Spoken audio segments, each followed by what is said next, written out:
We are talking state playoffs with a state champion. Two area teams looking for a finals berth on this week's Varsity 360 right now.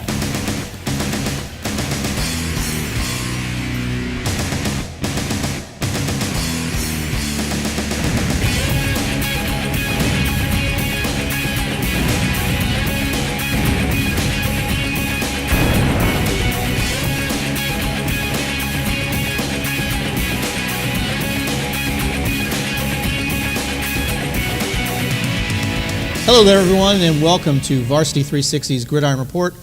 My name is Mark Coleman from the Virginia Varsity Sports Network, the mighty V2SN. Happy you've joined us, and happy as always to be part of the FLS Varsity team and on the new FLS Varsity website.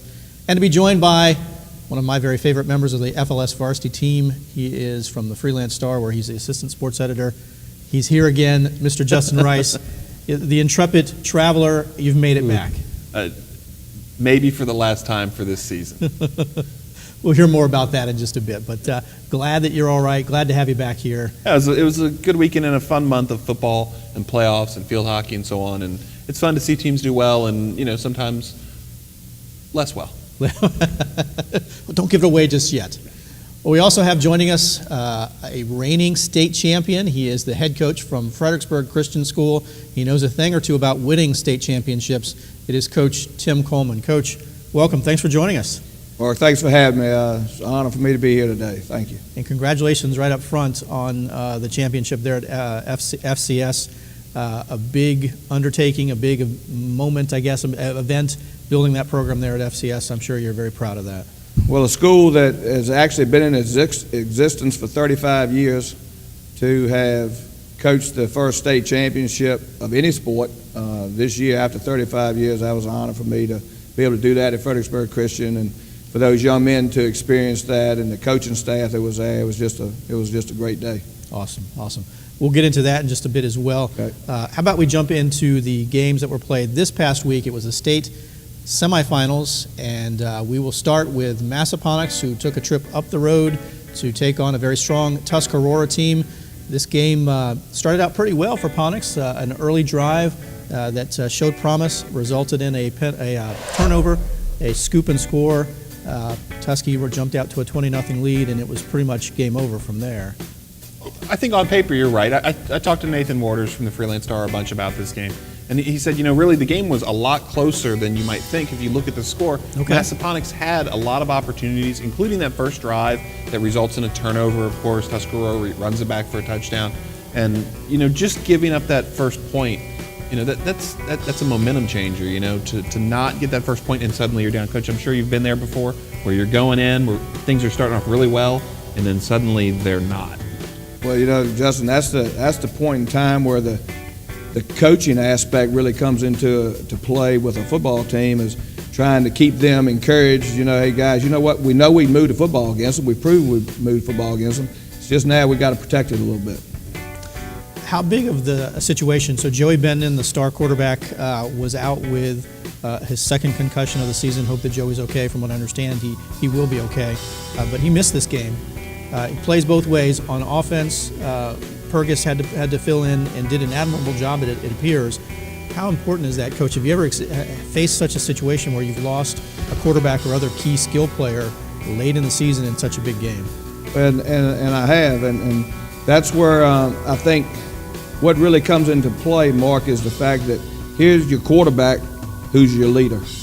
Now, he might not necessarily be the leader that goes out there or the captain that goes out there for the coin toss every week. Right. But guess what? He's your leader on that field offensively. He's the guy, when he steps in the huddle, he's encouraging that team, if we're down, we got to go down the field and score. He's the guy that steps in and says, guys, we can do this. And those are the types of kids that, a team rallies around. Yeah, and I think Purgis gets a lot of credit here, Kurt Purgis, to step in to a state semifinal against a team as good as Tuscarora, and by all accounts, played fairly well. The offense, though, was probably not as crisp. You look at, with Joey Bendon, he had 13 games where that thing was getting pretty, it was pretty effective and they were pretty crisp. That's 11 guys who all know what's going to happen and how it's going to go. And I think when you're running the triple option, timing and chemistry, especially through the quarterback, that matters a lot. That matters a lot. And for Purgis, to have to step into that, it's a tough spot for him. And I think that's the report from the game, is that the Massaponax offense probably not quite as effective as with Bendon. As they had been, right? Yeah. And as a result of that, and the triple option is very much a ball control offense. You want to control time of possession. The Ponix defense was on the field more, and that gave Tuscarora time and opportunities to really churn up some yardage. But let's give credit to they've got a very strong team, led by Noah Reimers, and a very big and talented offensive line. Through only 3 quarters of play, Reimers with 28 carries, 306 yards, and 4 touchdowns rushing the ball. And he was out after, I believe, near the end of the third quarter. And I think what Nathan would say is more impressive than Reimers was perhaps their offensive line. Yeah. He said the Tuscarora offensive line was able to open big holes and make a lot of room for Reimers. Not that I'm sure Reimers isn't a fine player. It gets easier, though, when the line's open in big holes, right? Well, you know what, Justin? I've always thought that most of the time, the games that I've had the opportunity to coach in 38 years, most of the time, within the first 5 minutes of a football game, you can pretty much determine who's going to win that football game by who controls the trenches. Yep. Who controls the trenches on the offense and defensive side. You know, you can have great running backs and quarterbacks and everything else skill-wise, but if they aren't protected by those guys up front, that's what makes the whole thing. Yeah, I completely agree. You know, I saw another good example of that of 2 strong inside running teams on Saturday. We'll get to that in a minute. But yeah, absolutely. You know, being able to line play is huge, and Tuscarora apparently had the edge a little bit there, especially with their offensive line against the Panthers defense. Yep. So Bo Fields, the big fullback in that offense for Ponix, 15 carries for 74 yards. He had a touchdown rushing, but the rushing yardage was really drastically offset for a Massaponax team. I mean, we don't see these kinds of disparities in rushing yardage. Tuscarora with 394 yards rushing as a team, Massaponax with 170.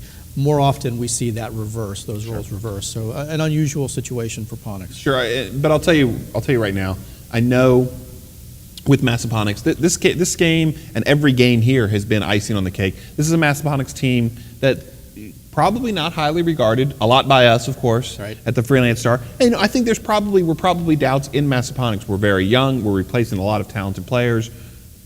I don't know that we're as good as we were in previous years. As it turns out, they were. They still won their first 13 games. This is a great season, one of the best seasons in school history. That's right. You're in the state semifinals. You know, I think they're going to be able to take away a lot of positive from this, I think, pretty quickly. And they are returning, because they're young, they are returning some very experienced and impressive players.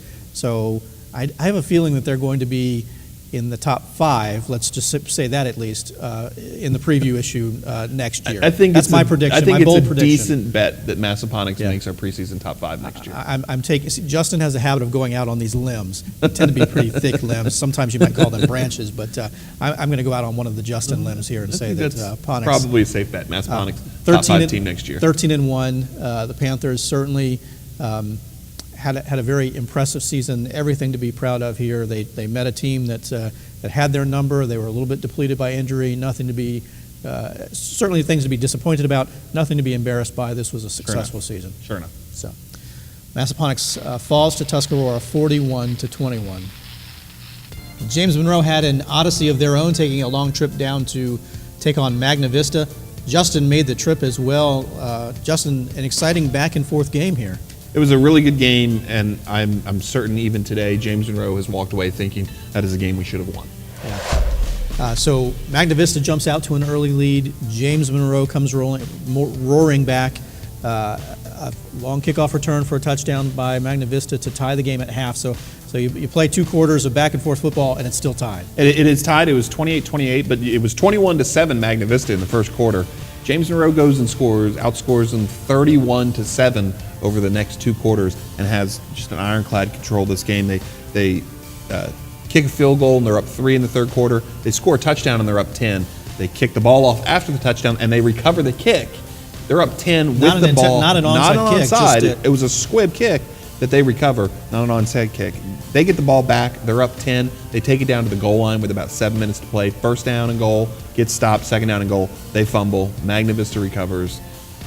It doesn't go well from there. So they were on the doorstep, literally, of taking potentially a 17-point lead. Yeah, they'd have been up about 17. The Magna Vista fans were leaving. There are a lot of people that go to Magna Vista that did not see the end of the football game because they had also written their team off. So they had a 98-yard touchdown drive, Magna Vista did, but that wasn't the end of it. It still wasn't it. Yeah, exactly. They drive at 98 yards, a drive that included, this will drive you crazy, Coach. JM forced a 3rd and 10, Magna Vista converts. JM forces a 4th and 10, Magna Vista converts. You go 98 yards. Now you're down 3. They get a 3 and out. Then they drive it right back down in about 5 plays and take the lead, and that's your game. Yeah. Strong Magna Vista team. What were the conditions? This was played on Saturday. It was pretty sloppy. I think the field was muddy.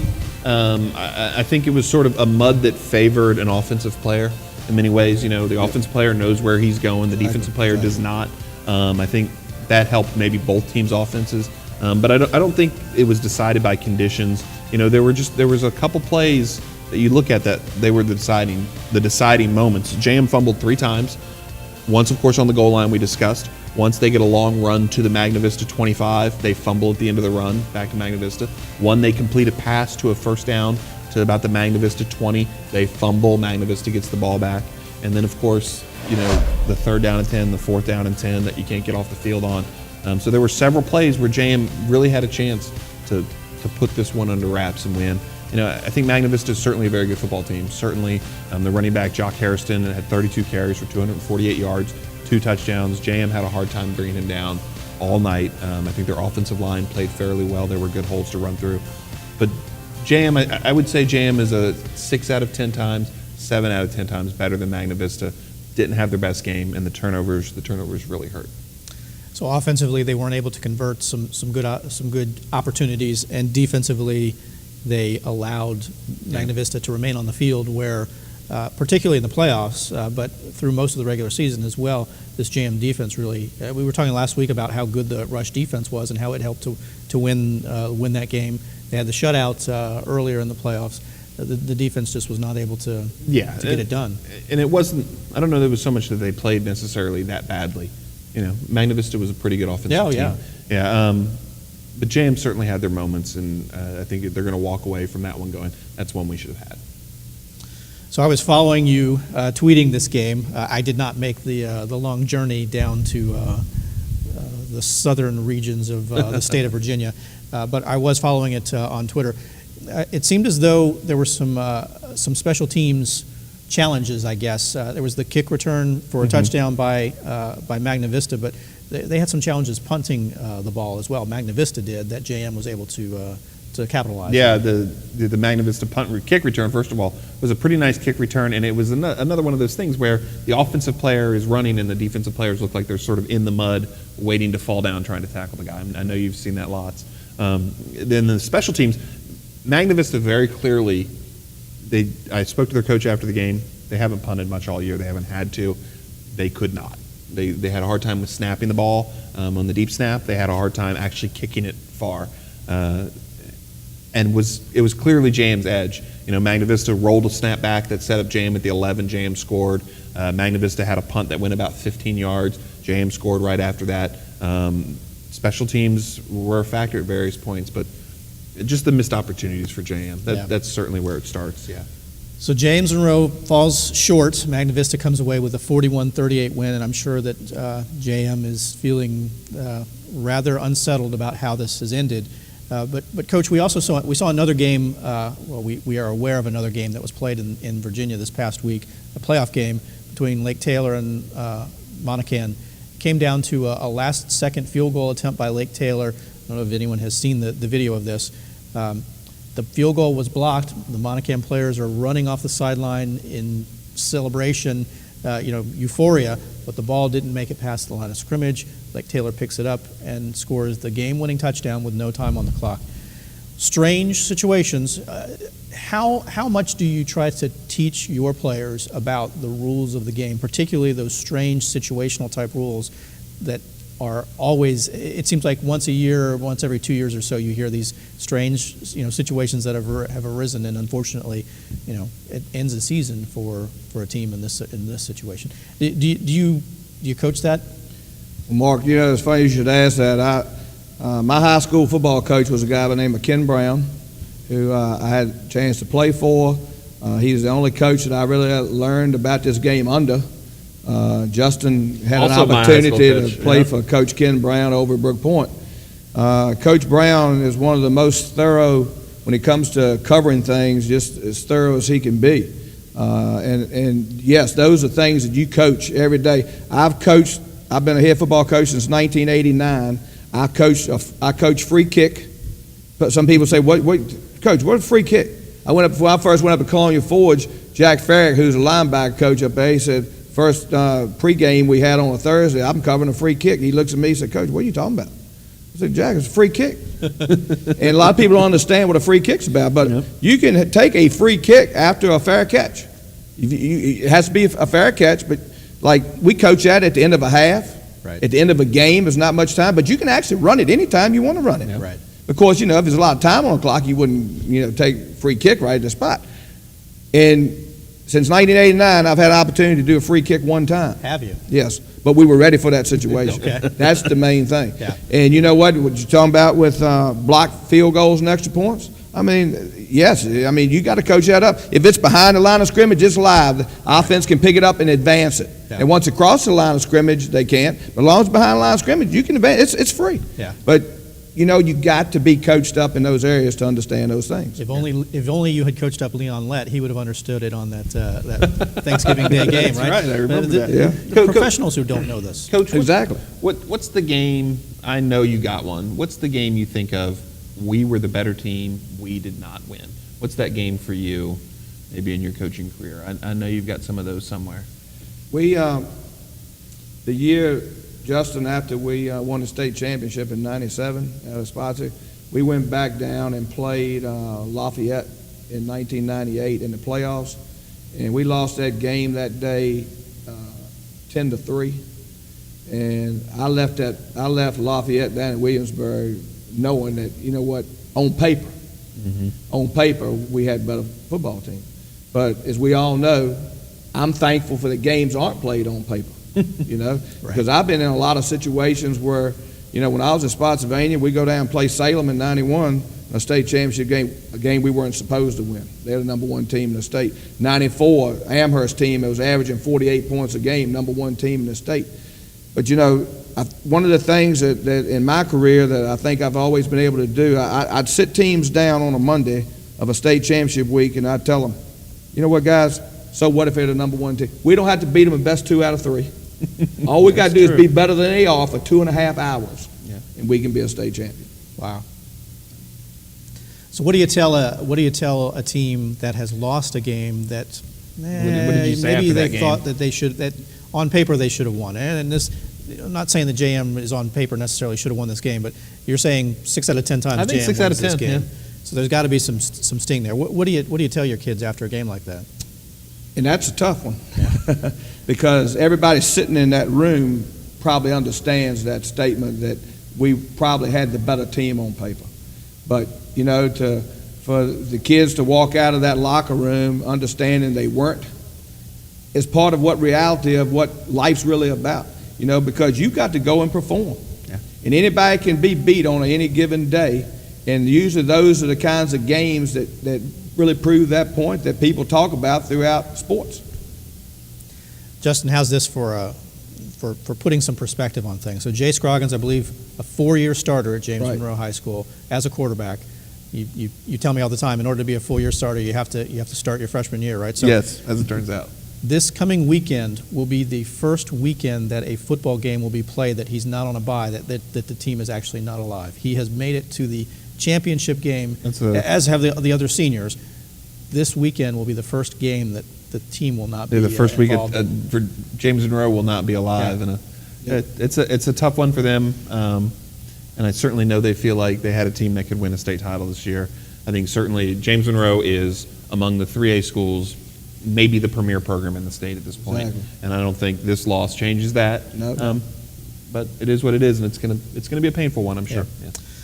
So, the Fredericksburg area does not have any teams still alive in the VHSL. We have a team to be proud of. We'll talk about that just in a moment. But JM finishes their season. They will finish the season 11-3. and certainly stinging from this loss, 41-38 at the hands of Magna Vista. Well, I did mention that we have a reigning state champion, Fredericksburg Christian School, the VISAA Division III Virginia state champions under the direction of Coach Tim Coleman. Coach, again, congratulations. Tell me about this team. Just a magical year. Well, you know what? It is a magical year when you can put that kind of run together. And you know, the kids started out. We started out, Mark. We take our team off to a camp every summer. I've done that since 1989, and I think that brings a lot of togetherness, so to speak, into the situation. We was over at Graves Mountain this past summer. Never been to Graves Mountain to a team camp till this year. The place they had for us to stay was like an army barracks. Okay. I mean, it was wide open, so you know what? You had to bond real quickly in that situation. But you know, Vern Lunsford, who played for me at Spotsy, one of my quarterbacks, who's now my offensive coordinator at Fredericksburg Christian, made reference to that about how quickly these young men really gelled together throughout the summer, going into the first game, which was just huge, Mark, because we opened up a season against a Division I school out of Northern Virginia. Mm-hmm. When did you know that you had something special going on? When did you realize, hey, this might be more than just a good year? This could be a great year. Well, like I said, we opened up the season with St. Stephen's out of Northern Virginia, who's a Division I school. The following week we played Nasman Suffolk, who is an old coaching buddy of mine by the name of Lou Johnson, who used to coach at Western Branch. He's retired like myself, and then started, you know, he's been a coach at Nasman Suffolk. Well, they actually played in the state championship game last year. They also was back in the playoffs this year. We knew they were going to be pretty good, and that was week 2. Mm-hmm. And we come out of that game 23-22, scored in the last minute or so of the game, and then intercepted the last pass of the game in the end zone to put that victory away. And after that game, I kind of knew that, you know what, these kids are playing against that kind of competition. I kind of felt like that if we could kind of keep things together, keep people healthy, that's always a key. Sure. You know, that we had a chance to make a little noise. Yeah, what's your favorite state champion? I mean, you've won them in all varieties now. You've now won them at FCS, where you guys didn't have football, and you come in and you build a program from scratch. You know, obviously you were part of so many championships at Spotsy and Cortland, and they're all different. Is there any one? Are they all special in different ways? They're all something that? They are, Justin, because every one of them is with a different bunch of individual kids that you have to bring together to make a team out of. So, you know, when and I've been asked that question a bunch of times, you got a favorite state? No, because they're all different. They all are unique. They all have their own personalities, so to speak, and which makes every time you accomplish one a challenge to get there, and something special once it's accomplished.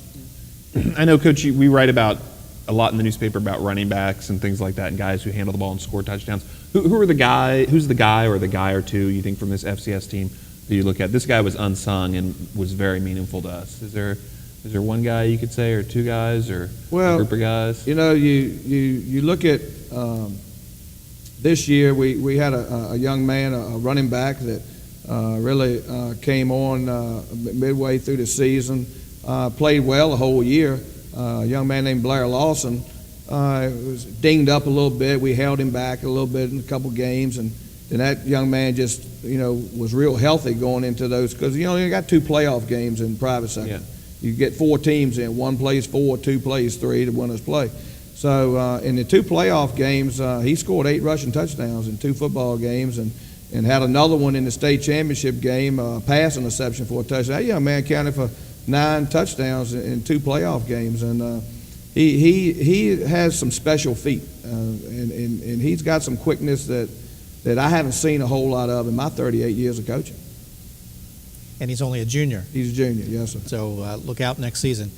Now, what about next year, Coach? So this is the 8th state championship that you've been a part of. Right. 4 as the head coach now.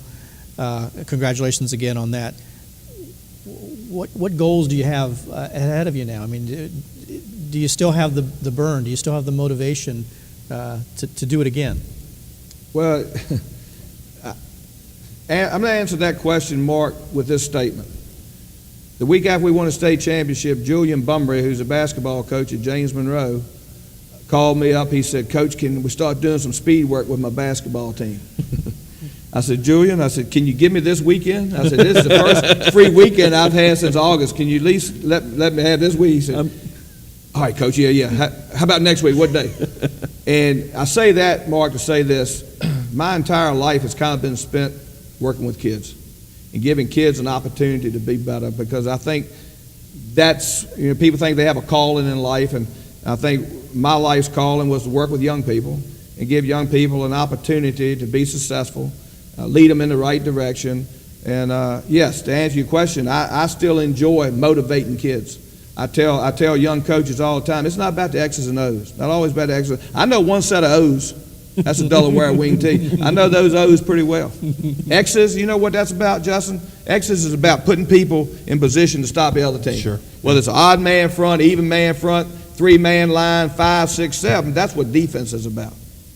So, when you look at it that way, that's what I enjoy about what I do is giving young men an opportunity to be successful, motivating kids. My job, Monday through Thursday, Coach Brown, probably the same way when he coached you, my job is to make sure that you understand Friday night we go into a street fight in a back alley, legalized with pads on. Now, I got your back and you got my back, now let's go get the job done. To me, that's what high school football is about. It's not got nothing to do with one X or no. It's about me getting in your head and in your heart to let's go get this job done. Tim Coleman's still ready to go. Get me fired up. Ready to go.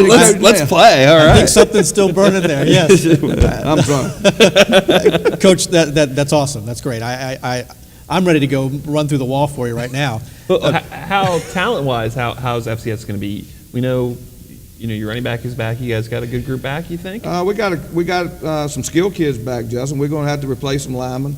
We got 13 kids that graduated. All 13 of those kids were contributing players and played an important part in this run. But we do have a few kids returning, and that's. When you do something like that, where you got little 8th graders, man, I'm coming out for the team, and your 9th graders, and some of the kids is kind of on the fence about whether or not they want to really, well, I'm going to go home and talk to my mom and daddy because I want them to let me play, that kind of thing. So, we'll see what happens, and when we'll start back up our spring conditioning and weightlifting, sometime after Christmas. You talk about how far FCS has come as a football program. I know we had Coach DeMarco on with us a couple weeks ago talking about teaching those kids from the very start. Right. You guys have come a long, long way, right? I mean, a long way. Coach DeMarco, it was a privilege for him and I to be able to coach together a little bit at Fredericksburg Christian. He coached the offensive lineman first couple of years there, and our first victory at Fredericksburg Christian was an overtime game. Mm-hmm. So I told Tony, I said, Tony, you take the lineman, or you take the offense, and I'm going to work with the defense, and we just explain to them, make sure they know what we're going to do in this overtime. So Tony, he gets the lineman, the offense down on one end, I got defense on the other, and Coach DeMarco tells, he said, the guys, he said, I know what's going to happen. If we win a toss, Coach Coleman, we're going to go on defense first, and then that tells us what we got to do on offense. And if they score a touchdown, then we got to match that. And he said, we got to put the ball on the 10-yard line, and we have to score. And I'll never forget, we had a big old offensive lineman. He kind of slips his hand up like that. He said, Coach DeMarco, you mean we got to go 90 yards in 4 plays? And Coach DeMarco said, no, Alex, we start on the 10 going in. He said, man, we're kind of worried. He said, we've been having trouble just scoring points. I was hoping we'd have to go 90 yards in 4 plays. Just things like that that made that very special year, that first year there at Fredericksburg Christian. That's awesome. I'm so happy for you guys to have now come full circle and get that state championship. Yeah, congratulations again. Very, very proud. The community has so much to be proud of. We've got a state champion in the area, and it's Fredericksburg Christian, who has made something out of nothing, and much significantly you're doing there. So congratulations on a wonderful job, and keep it up. That's awesome. Thanks. Well, that's going to do it for this week's installment and this season's Varsity 360 Gridiron Reports. Certainly appreciate all of the good participation from the coaching staff, as well as the members of the FLS varsity team. Justin Rice here with me this week. Justin, I know it's always a busy time for you. It never slows down, but I always appreciate and enjoy the time I'm with like you. Coach Coleman. Season's over. Can I get one weekend now? I just get one. That's right. Just one weekend. Get one weekend. Just one. I think maybe we'll take a couple of weeks off. We'll come back after the We'll new be year. right back How at about it. that? How about that? And Coach Tim Coleman, again, congratulations and thanks so much for the time. It's a pleasure hearing you chat football. So much to be able to share and appreciate what you're doing with the young kids. Thank you very much, Mark. Yeah. Appreciate it. And certainly appreciate your time. Hope that you've enjoyed watching Varsity 360's Gridiron Report with us. Check back with us after the first of the year. We will be covering some winter sports, basketball, wrestling. A wrestling. lot of wrestling to be excited. Colonial Forge wrestling team, very good this year, Coach. Oh, they might win state championship. Very good. Yeah. We'll see you after the first of the year. Certainly hope that you have a good Christmas and New Year's, and we will see you soon. Thanks so much for watching.